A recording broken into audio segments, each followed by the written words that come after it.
I mean, again, he doesn't know who Gabriel is, right? Because he didn't come from an Abrahamic faith.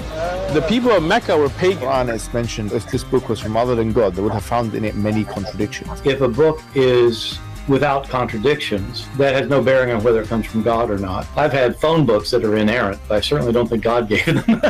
That we believe without understanding. Take this Uyghur flag, you son of a... That the standard narrative has holes in it. The Prophet tells us because Satan or the devil sleeps over our nostrils. Those who oversleep and not pray Fajr on time, Satan urinates in their ears. I really do think Jesus was crucified and that he really was dead and buried. He thought that he was a son of God in the sense that he was specially chosen by God. I think Jesus really did think he was going to be the Messiah, the future king of Israel. I mean, that is, after all, why they crucified him.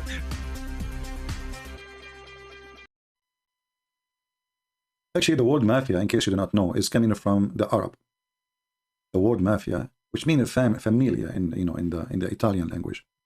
The mafia, when the Arab they occupy, when the Muslims they occupy Europe and they come to Italy, they force people to pay the jizya. They force people to pay the jizya. Chapter 9, verse 29.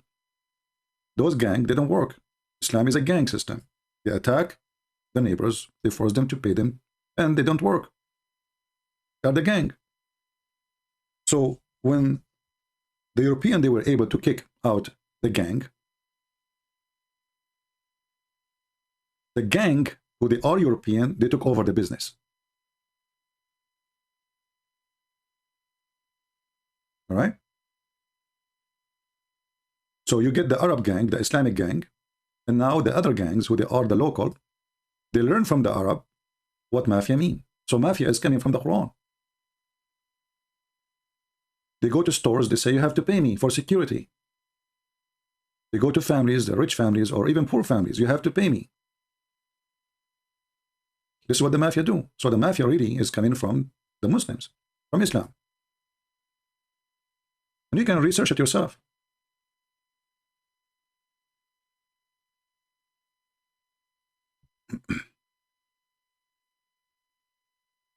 You're welcome, my friend from India, Mr. Thomas.